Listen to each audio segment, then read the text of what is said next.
Rahim, welcome dear students of research methods in English literature. I hope you all are doing good in this tough time of quarantine.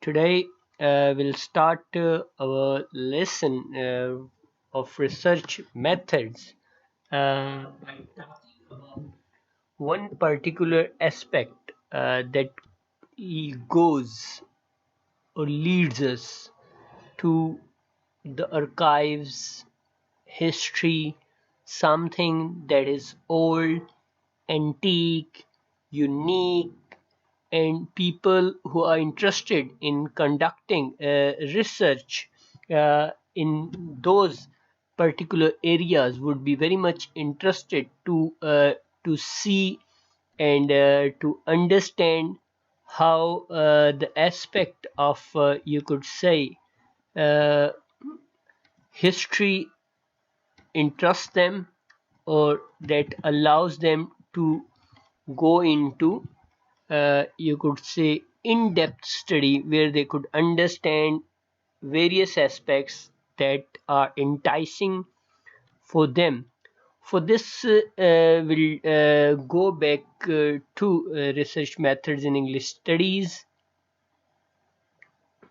by Gabriel Griffin, and in that, the first chapter we had already covered. Uh, the second one is relevant to our area, and let's see what does this particular chapter tells us. As this chapter has been written by uh, Caroline Stedman, and in this chapter let's see what does the writer tell us about archives and the archive now have a wider range of meanings and potential meanings attached to them than at any point since the inauguration of the European and the national American state archives in the 19th century. So American and the European people established their archives earlier in the previous century, uh, uh, where they could just you could say preserve whatever they thought is of having some unique value and having some unique significance. History is important, and preservation of history is also very much significant. Why so? Because when you intend to carry your research on a historical background, so that particular background tells you about human evolution, that could tell you about your progress in a particular field where you could see that how human beings have started their journey from those antique era. If you start, you see the history of art, you could see that goes to almost 30 100,000 BC, and similarly you could see all the other works that belong to various era of life. So as you could see, literature goes to 300 rather 30,000 BC and goes back to the era of Babylon. Similarly, if you go back to architecture, you will see that is 7,000 BC. So, how come we know about these dates? How come we know about these various developments that were there in various particular areas? So in order to do that, we had to go back to archive, and the archival method that suits best for this kind of study, where we are allowed to investigate, research, understand the starting originating point of a particular factor, of a particular ideology, of a particular aspect of life. So when you are able to understand something in the history, then the history allows you to not only walk but also jump with leap and bounces into the future. So when a nation knows about its history, then it's very easy for it to go into, you could say, future with all the essential precautions that are suggested by their forefathers, by their ancestors.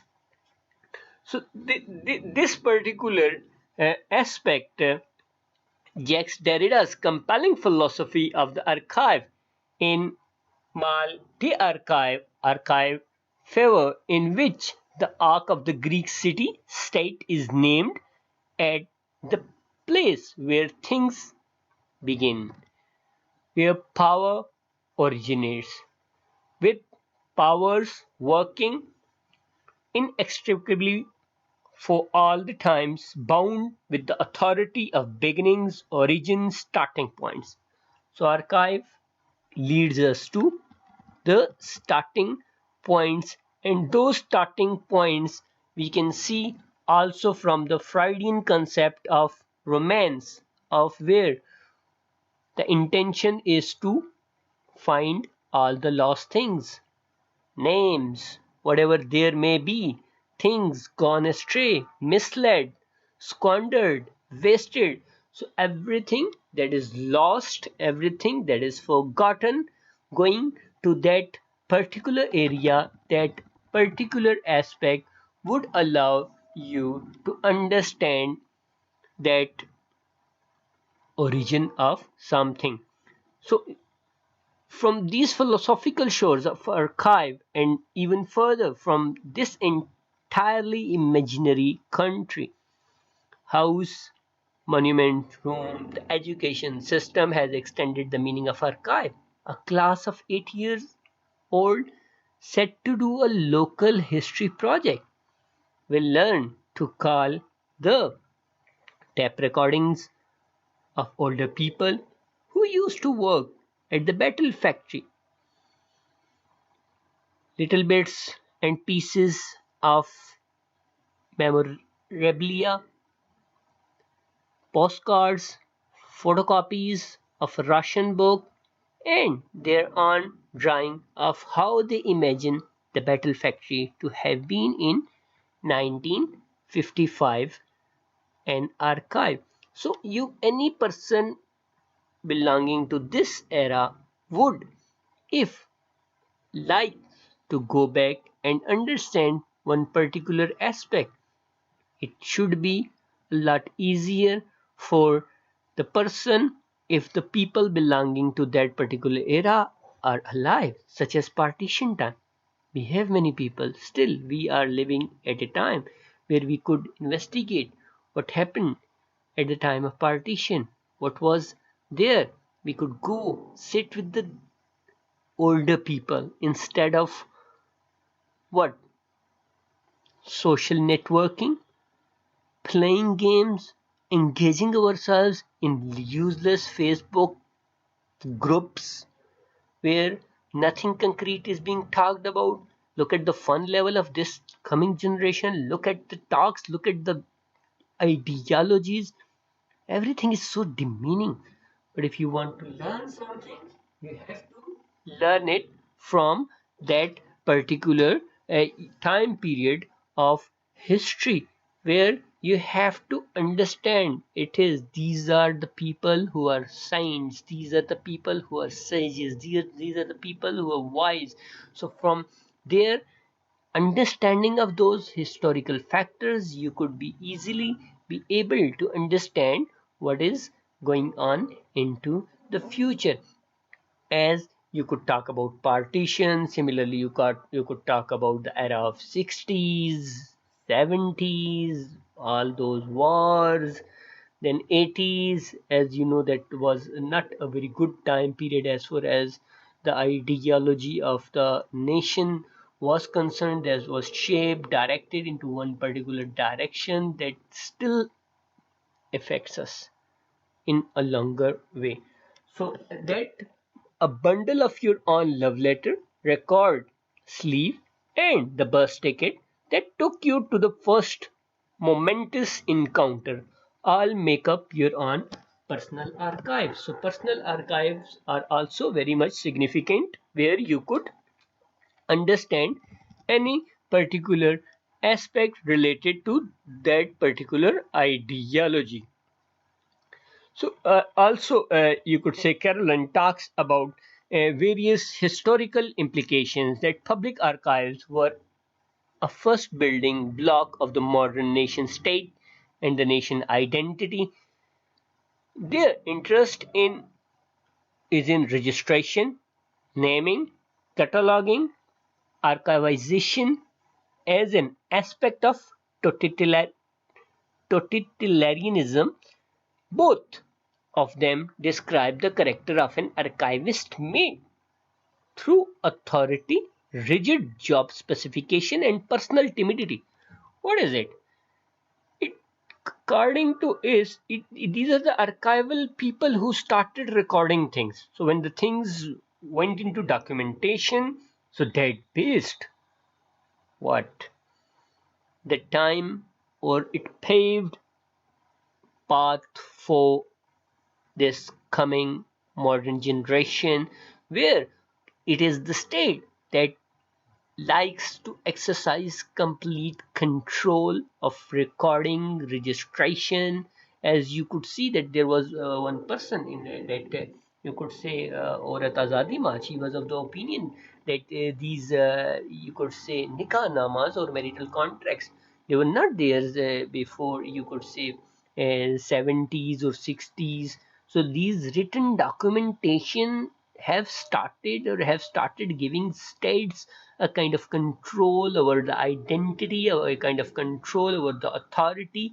And as you know, when the state knows each and everything about a nation, then it is very easier for that particular state to exercise control, to exercise power, to exercise whatever it can. So you could see your research from that aspect. If you are talking about, you could say from the perspective of CDA, or the critical discourse analysis or critical thinking, if you apply into various historical factors, there you could be able to understand that how one particular aspect of history relates and talks about a nation in one particular ideology.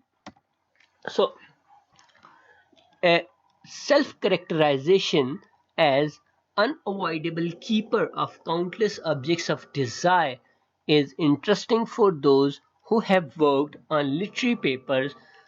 The object of desire in this case is a collection of T.S. Eliot's letter in special collections rooms of university libraries on both sides of, you could say that as Regine Robert has discussed, that literary fascination with archives and archivists, a function of modern memory. So when you talk about T.S. Eliot and you're interested in his you could say letters, in his work, so you could be able to go to those, you could say, various places where you could be able to understand maximum data in order to retrieve whatever was there. Similarly, Michel Foucault poetics of these places and spaces, regimes, his suggestion of the magical reality, the magic is the way in which the archives reflect, show us quite simply and in shadow what all those in the foreground are looking at. So you could see that these archives, they in a way possess a kind of what magical enticement. They have this kind of magical power of, you could say, attracting an individual. None of this is very much important with archival method, how you go about the things in different kinds of archive. What you do, what you take away, even though these novelists and philosophers offer a fine prologue to and a form of preparation for visiting the archives for the very first time. So if you belong to what you could say perspective of history, like this particular writer Caroline Stedman, she believes that archive to be very on place, but you could say for there are important professional rights of passage attached to our first trip to public. So what you need to do when you are going over there in an archive in order to conduct a particular kind of research to a private record or an Arsenal's football club, so you have to but believe it to be a very on place. Our on place there is, that is in pragmatic pseudo-positivist way of profession, an extreme reluctance to talk about what we do there as a method or possessing a methodology. So if you hide all the details and you could say overshadow everything, so that would be what, a pseudo positivist approach. Positivist approach, as we have already talked in one of our previous lectures. So you could say that that is a kind of scientific approach, a pseudo sort of scientific approach where nothing goes deeper than the skin, no deep ideology, everything is just fake and over there. So you need to what, you need not to pretend things, but you need to be ready for all types of activities that you do there. There is no simple walk in the park in the field of research, such as like Fateh Ali Khan says, ये इश्क नहीं आसान, एक आग का दरिया है और डूब के जाना है, something like that. So it is a very you could say painful journey, and where you need to overshadow all, you could say what, uh, chammak challo type of approach or all that, you could say showy or approaches. So framework for what follows here is that of course we do possess a methodology, and that there might be something to learn from historian habitual way of going about the things. So there is a kind of you could say methodology that is there, a second framework, and the must be acknowledgement that most of the readers of this chapter will belong to the disciplines other than the history, such as to be particular from the literary studies, as we people belong to. So let's see that when we conduct any such type of research, so then what should be our criterion.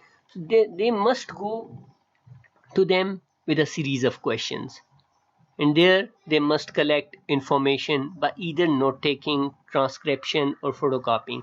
So when you go to a place of archival research, you have to be very much vigilant. Why are you going there? What is your intention to take, collect from things? You can't go blank without having, you could say, because history is as you go to internet with a blank face and you keep on searching and searching and searching and searching for hours and hours and hours, and nothing concrete is found. Especially this particular aspect you will be able to find when you go into you could say the time period when you will be conducting your own research, and when you will be writing your own thesis. Over there you will see that when you are unclear about what to do and what to find, then definitely you are nowhere and you land in no man's land. And you, after you could say spending almost you could say 5 hours, 10 hours, you come up with nothing. And then similarly a day passes, a week passes, a month or a semester.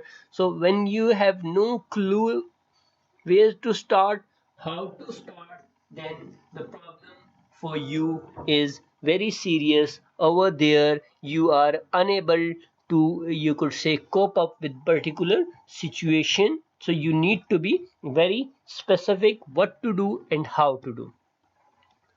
Then you could say the other aspect is that you need to what, check in about the other details when you are visiting, because archives won't be near your home.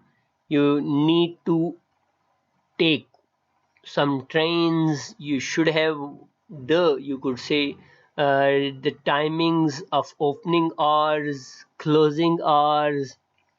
You could need to go to some other cities, such as if you are going to conduct something related to, you could say, history of Faiz Ahmed Faiz, or you could say Chai Khana and Mantos over there in Lahore. So over there, you can't afford all those, you could say, 4-star or 5-star hotels. So you need to have a list of all those cheap hotels where you could go and stay near railway station in on a very cheap, and boredom of the evenings, you could say, when you go, when you are in English countries. So you need to have everything figured out very clearly out there, without going into any kind of debate, as you could say, you the at the beginning of dust, many, perhaps most, historians simply do not use the classical archive that is figured in these instructions, which do not mention oral history, film, or the novel, or the newspaper sources, nor all sorts of the visual representation or archival material. Most historians, if you put them together and measure them by the yard or a universal scale, never set a foot in a state archive, nor a local record office. So when you have not, you could say, step inside, so when you have not lived among the history with the deads, how could you be able to talk about them? So it is what, like, you could say, once I asked a teacher, and how do you come to write so many books, and he said, we just सीधे copy paste कर ही दिए net through. So something like that, when you have, you could say, a lack of practical application. So these, but pseudo kind of approaches won't work. You'll have to go, you'll have to live, you will have to spend time over there. Not only, you could say, some small amount of time, but some huge times over there. So students interested in history, and important or very significant, as far as, you could say, my understanding is concerned, history is something that allows you, that creates you, that makes you. If you know your own history, you are not going to be stranded in future. But if you don't know a thing about your own history, there is no future for you.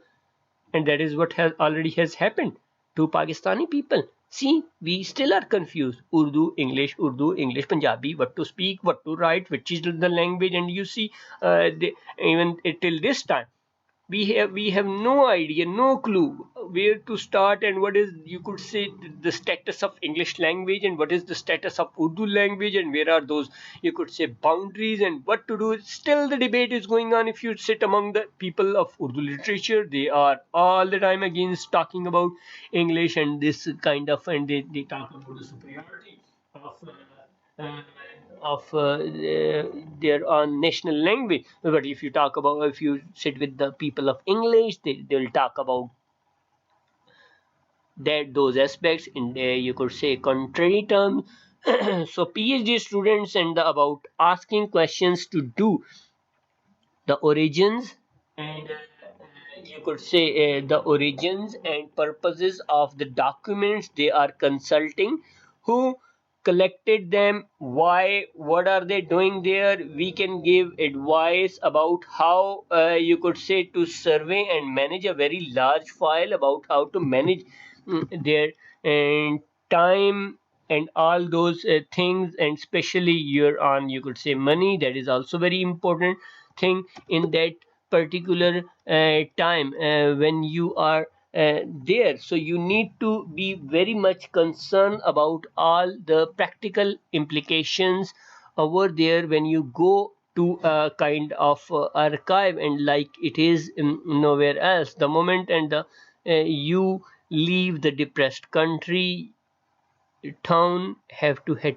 to say, in order to do your research, the sooner you can stop spending it, you could say, about how you take notes, why you decide to transcribe. So then photocopy, how photocopy could not be a very good idea because as you know that photocopy sort of thing doesn't allow you to have this kind of you could say going into the depth in rather you could say in-depth study, and you will be able to you could say hide various aspects of that reality. So under the heading of romance, ritual, reality, the kind of ideology that you appear to have doesn't match to the reality, you could and the first thing is what romantic affiliation about that particular type of research. The first writer who talked, you could say that this particular writer Carolyn Stedman talks about is Jules Michelet, and in this particular you could say when he wrote about the histories of France.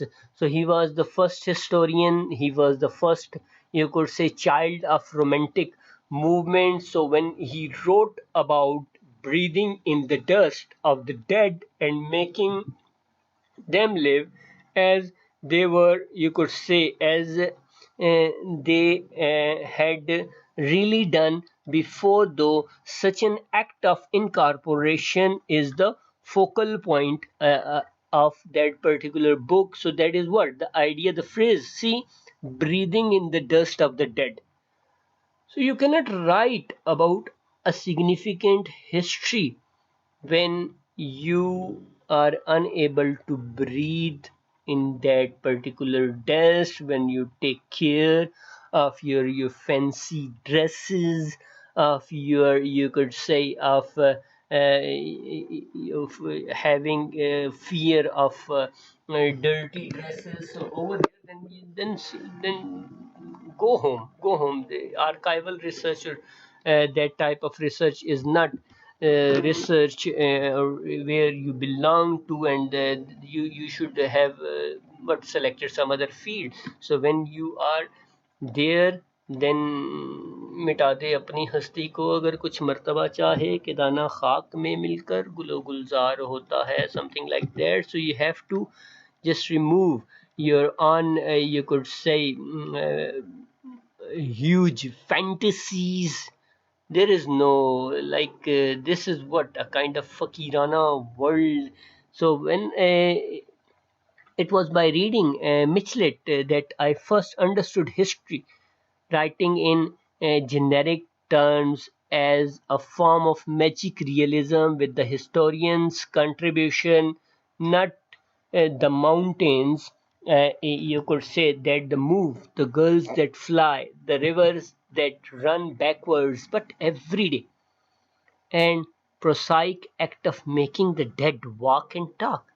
So when you have this kind of power of making, you could say, giving life to those dead ones, walking and talking and seeing the very particular things that historians had taken away from the archives, and that particular kinds of narrative forms they have produced from their material may be a way of understanding all the other things that might be done, that might be written out of archive.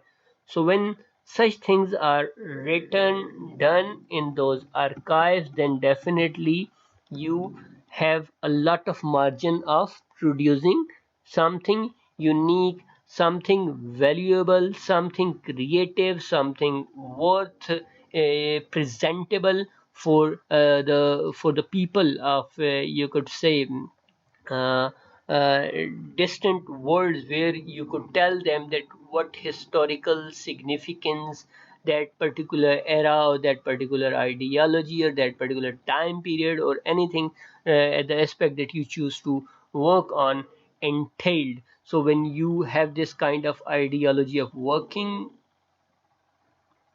by working hard, then you are desired or destined to achieve something unique. So we'll continue this in another, you could say, video. Stay tuned.